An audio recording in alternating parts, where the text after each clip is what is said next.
M1000RR or S1000RR, which one should you buy? I'm Manny from Motor Million, and let me try to help you answer that question. For the purposes of this video, we're going to take this as a stock M1000RR. What is a stock M1000RR? It's a $41,000 plus taxes and fees German superbike that has a carbon fiber body and different geometry for the suspension than its S1000RR thanks to its upper and lower triplets, rear suspension linkages. It has titanium engine internals and a titanium exhaust from the factory, and it is the homologation superbike. What does that mean? They've made this bike to have a platform to go World Superbike racing with it and try to dominate World Superbike. And for the purpose of the video, try to think of this as a stock 2024 M package S1000RR. I know this is a 2020 and it's far from stock, but we're going to compare brand new to brand new stock S1000RR and M1000RR. So what is a 2024 S1000RR with the M package? It is a German superbike that has 205 horsepower. It costs $26,000 plus your taxes and fees, and it offers all the creature comforts that you would want and more from a superbike, like cruise control, heated grips, and it will come with an Akropovich muffler. And ever since the debut of the S1000RR, it really raised the bar for all the competitors. So now let's try to answer the question, which one should you buy? Or let me try to answer the question in this way.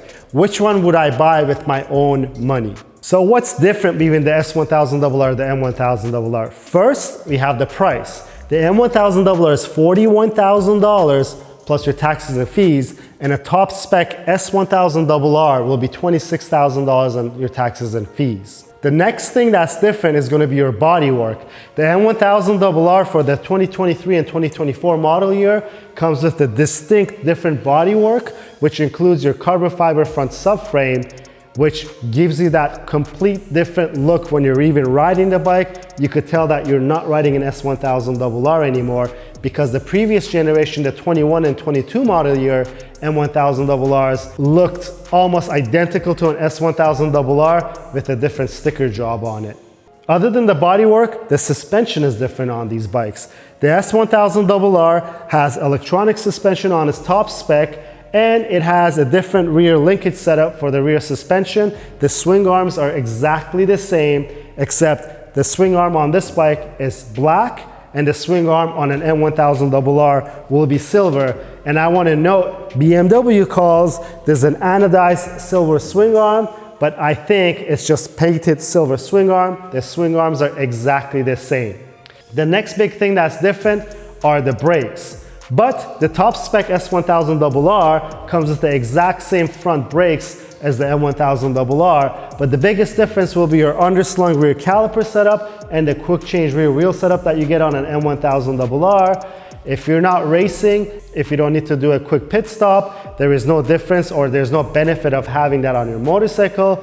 But then again, that can be fitted onto your S1000RR. And the next big thing you're probably going to say is the engines are different on these bikes. As I went over the specs, the 2024 S1000RR is 205 horsepower and the 2024 M1000RR is 205 horsepower. The only difference is that the M1000RR has titanium engine internals, and it being an homologation bike, it's prepped in a way that with a few parts you could gain a lot more power, but I'm not talking about some bolt-on stuff. It's most likely the head gasket when you change on an M1000RR. It gives you a lot more power because you change the compression, you have to change your tune, but then again, are you going to change your head gasket on a street bike to gain that much horsepower?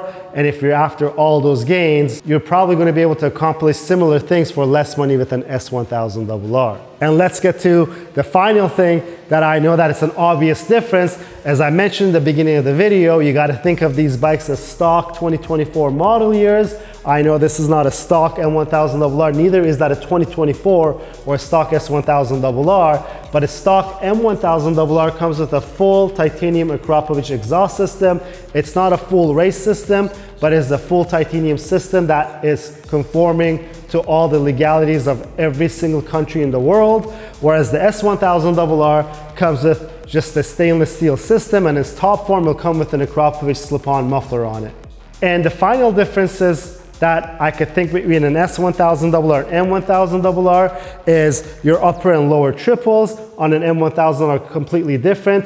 Yes, that fits in the suspension category because it does change the geometry of the motorcycle a little bit, whereas the S1000RR, it doesn't have the fancy upper and lower triples on it. And speaking of CNC machine stuff, the M1000RR comes standard with these beautiful rear sets by Geely's Tooling that's made for BMW Motorrad. You can't get them from Geely's Tooling, and they're quite costly if you want to fit them onto your S1000RR, but it is an accessory that you can fit on your motorcycle as well. Now that I went over the stuff that's tangible, let me tell you the differences of the intangible things that these two bikes really have. Obviously, I'm going to say the looks are tangible because we already went over that, but one thing that's intangible that when you ride these bikes, the M1000RR has a little more crackles and pops, but in terms of character, to me, these bikes are identical when you ride them. Other than that subtle crackles and pops that you get from an M1000RR, the S1000RR also gives you all the excitement that you would get from an M1000RR.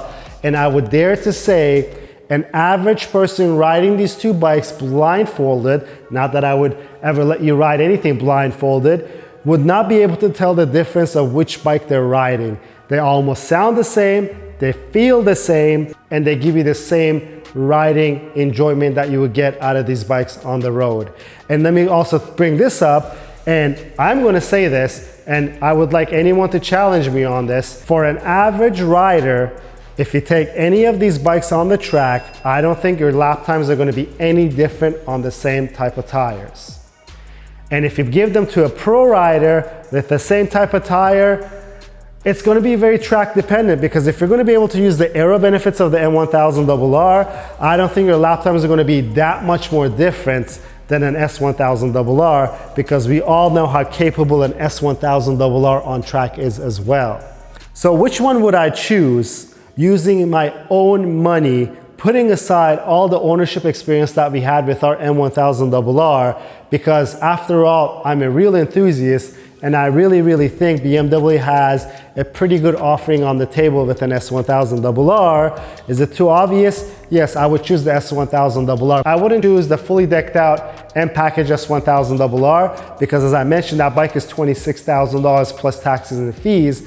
I would actually go for the lesser option bike. So the base bike with the carbon wheels, it only comes in at $22,000. It comes with mechanical suspension because I know that I would rather put the Öhlins on it. It leaves $19,000 in my pocket rather than buying an M1000RR. So what can I do with that? Well, Full 6 Carbon is going to have a full carbon fiber package to convert your S1000RR into an M1000RR, including that display surround, which is your front subframe. It's going to be available, and I could tell you it's not going to cost anything near the price difference that we're talking about.